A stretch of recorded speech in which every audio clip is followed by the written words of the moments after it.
Hey, everybody, welcome to this episode of Think Business. I'm looking forward to talking to CEO Jon Cash. Jon, it is great to connect with you today. And you're the CEO of UR Energy, UR dash, the letter U, the letter R dash energy.com. Today, we're talking about clean carbon free energy. And so let's kind of dive into that. I mean, your company, I just want to give kind of a little bit of a bio. You're a thought leader in the uranium industry. You've got 30 years of experience in everything that we're going to be talking about today. So talk to us a little bit about, green energy and, where we are as we sit here in 2023 and where we're going. Yeah, thanks, John, for having me on the program. It's a great opportunity to catch up with your listeners on the uranium space and the nuclear space more broadly. But certainly, it's an exciting time in the nuclear industry. We've had a number of kind of false starts in our industry where things get exciting, the market takes off, price of uranium goes higher. There's a lot of discussion of building new power plants around the world, and then it seems to fizzle. But I think that's really changed this time around as the world really begins to move in a very serious way toward nuclear power because of its carbon-free attributes. And it's really a matter of good baseload power. Mm-hmm. Unfortunately, renewables like wind and solar, the wind doesn't always blow and the sun doesn't always shine. So we're finding that nuclear power really is the backstop for those industries, and it's carbon-free. And the world's coming to that recognition of how important it really is to have that base load power. Yeah, and what does this mean for companies? I mean, what companies should be looking at this? How is this going to be affecting companies? How should people be forecasting this into their world? Here we're sitting. It's Q1 2023. In November 2022. ChatGPT hit the world, and now everybody's going to have to forecast differently with many things as they look at AI and how it's going to affect their business. And so this is something I don't know if many companies are, thinking about this of all sizes. So how should they be thinking about it and forecasting it into what elements of their business, Jon? It's a complicated set of industries that support nuclear power. And fortunately or unfortunately, a lot of them are government owned. If you take a look at some of the biggest refiners of uranium around the world, it's the government of Russia via a company called Rosatom. They handle about 1/3 to maybe as much as 50% of processing. Then you have the French giant Orano that's government owned as well. And then for enrichment, Urenco, which is government owned. So when you look at the private industries that are available to take a look at for investment and opportunities there, it's really a small industry, mostly on the mining side of things. Even with conversion, there's a very limited opportunity. But as you look at the growth of the industry, we're looking at probably a base load of about 4 to 5% annual growth going forward. That was a projection by the World Nuclear Association back in September of 2021. That was before Russia invaded Ukraine. And so now those geopolitics are beginning to weigh on that. And we expect the next time that the World Nuclear Association does the review, which will be September of this year, that we expect that growth to be a lot greater because countries around the world not only like the carbon-free attributes of nuclear, but they also like the independence that nuclear power gives them, especially in Europe, where they're wanting to move away from Russian oil and gas. They're turning to nuclear, and we expect that growth rate to escalate in the years going forward. Yeah. Can you kind of redefine the word nuclear? Because I think it has such a, gut-wrenching, feel for people. So when you say nuclear, how do you mean? Yeah, so our business, the uranium miners, conversion and enrichment, which are the refining services, these days is directed 100% toward nuclear energy or producing electricity is really where we're focused right now. Most of the world, in the US in particular, Canada, we are focused exclusively on selling product to utilities to generate electricity. Unfortunately, we've got that history in our industry of nuclear weapons, and that's something that I'm sure will be with us for a very long time. But that's really not the focus of the industry these days. Most nations, there are a few notable exceptions, that have nuclear weapons or nuclear navies. They have large stockpiles of uranium that they rely on. So they're not out buying fuel right now. They're relying on those stockpiles. So we're exclusively energy generation. Right now, about 20% of the electricity generated in the US is from nuclear power. A lot of people are shocked by that. They don't realize how dominant it is here in the US, but it's still very dominant. Yeah.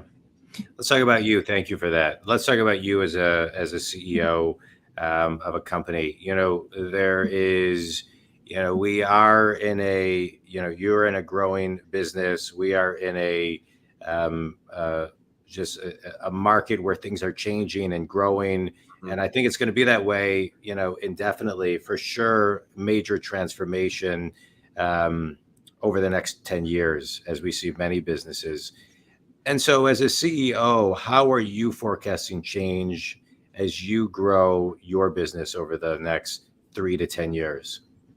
So we have to compete with governments around the world, governments that mine uranium and process uranium.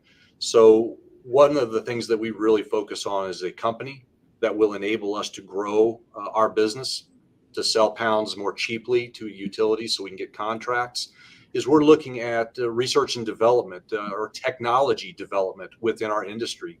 That's been really key for us in the past. We've had some great successes, and we've announced a couple of additional research and development projects that they're related to ESG because they will reduce our carbon footprint. They will reduce the amount of water we consume. But at the same time, they have strong economic implications to our cost of production. And so that's really our push as a company, as a publicly traded company, where we don't have the benefits of being supported by the federal government like a lot of other companies do around the world. We have to be better. We have to be smarter. We have to implement that technology, and we have to develop that technology as well. And that's really the focus of our company in the recent past, but also going forward. We're spending a lot of time on that. Yeah. Excuse me. And talk to me about your team. Are you in the office? Are you hybrid? Are you, how are you looking at that? Well, we're a mining company, so not much opportunity to work from home. We have to go where the ore deposits Right, at. right. Yeah. So we got to get out there. We do have an office where I'm calling from today in Casper, Wyoming, and most of our employees come to work here day after day. We don't do much hybrid work. That opportunity is there, but we find it more beneficial to be in the office. And certainly our field crew, the guys that are actually recovering the uranium, they're in the field every day. So going hybrid is really not much of a luxury that we even consider in the mining industry. We have to go where the pounds are at. Yeah, I meant more kind of like as your internal type people. But I hear you. And what's one thing that that is your industry using AI at all? And if so, how? No, our industry is not focused on AI at this time, but I think there's opportunity for that to change going forward as AI develops. We consider a number of very complicated factors in the mining process that could have implications with AI and development there. We use a mining technique that's called in situ, which is a Latin term. It means in the place. So we install a series of wells, and we inject oxygen and baking soda into the ore body that dissolves it and brings it to the surface. The placement of those wells is very complicated. It's very complex. And using AI to review where those wells should be placed based on the tenor of the ore body is something that needs to be looked at in the future. But right now, to my knowledge, no one in our industry is doing that. But I think that will change going forward as AI is implemented across the industry. Yeah. Yeah, it's going to be interesting to see how it is incorporated. It's kind of like the iPhone 1 level right now, and it's curious to see, how it's going to affect every business over the next decade. Talk to me about you. You're the CEO of the company. I don't, success is never a straight line. So give us the kind of the 1-2 minute Reader's Digest version of how you got to today. Yeah, you bet. I don't think my story is that unique. I don't think anybody starts off in college saying, "Hey, I'm going to be a CEO someday." And certainly, I never had those aspirations. In fact, I started off as a geologist, got my undergraduate and graduate degree in geology and geophysics, and my intention was to be a geologist. But 3 years into my career, the geology work for the company I was with dried up, and they said, "Hey, John, would you mind moving to regulatory affairs?" And I said, "Hey, I'll do that for a while," fully expecting that someday I would go back to geology. And I never did. The Hmm. opportunities were presented, but I enjoyed the regulatory affairs. That experience I had in the geology and the mining, and then I combined that with experience in regulatory affairs. It gave me a breadth of experience that helped me to grow in the industry. And without that breadth of experience, I wouldn't be a CEO today. So a Yeah. lot of different fits and starts along the way, many of them unexpected, but you just try to capitalize on every opportunity. And when you do that, uh, success usually comes along with that. So yeah, Yeah. just a good breadth of experience. And I think that's pretty common for all CEOs. It's not a straight line. It zigzags back and forth. You get that experience in different aspects of the industry you're in. And at some point, you've reached a level where you really know how the business works from the very Yeah. beginning to the very end. And that enables you to fill the position of a CEO. Yeah. Yeah. It's always interesting. I thank you for sharing that story. It's always interesting. Sometimes we don't know what skill set we're getting along the way. And sometimes it doesn't even make sense. And then all of a sudden it kind of falls into place when you need it and the opportunity comes. So thank you for that. All right. Quick speed round. A book or a TED talk or an article that's had the biggest impact on you. I can't remember the name of the book right now, but when I became the CEO of the company, one of the board members gave me a book about how to become a CEO. And one of the things it talks about is being willing to take risks. And that's not always easy to do. And I know that's, John, one of the things you focus on as well is you got to be willing to take risk. And that's one of the things I'm focusing on as a CEO. They have to be educated risk, they have to be smart risk, but you got to be out there on that edge looking for that opportunity. So Yeah. that book has been meaningful to me, and look forward to reading the rest of that going forward. I've not been a Yeah. CEO very long, a little bit less than a year. I've got a lot to learn. Yeah. Best piece of wisdom you've ever received. Creativity in the Yeah. industry that I'm in, and I think all industries. There are a lot of little sayings that I could pass along to you that are meaningful, but being creative, I think, is one of the most important things that you can do in your career and as a Mhm. CEO to bring your company along.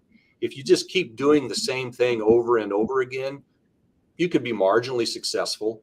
But if you really want to push your business and optimize it and be the leader of the pack, you have to think outside the box and be Yeah. creative. You can't be stuck in the things of the past. So I would encourage other CEOs and young people coming into any industry, if you want to set yourself apart, creativity is one of the Yeah. key ways to do that. Yeah. I would agree with that, John. And that makes you hard to replace because you're looking at things and you're coming up with creative ideas and taking risks and finding think community. We've talked about this a lot on the show, finding your own voice and not, Mhm. not falling into just what was, being smart about it. But John, I agree with you. That was really well put. Tell everybody, John, who your ideal clients are and how they can connect with you. Yeah, you bet. So, as far as our customers go, they're utilities. We sell product to them. But as far as shareholders, we like shareholders that have sticky fingers that are going to stick with us through thick and thin.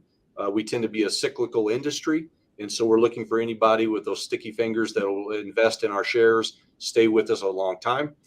We like shareholders that are sophisticated. This is not an easy industry.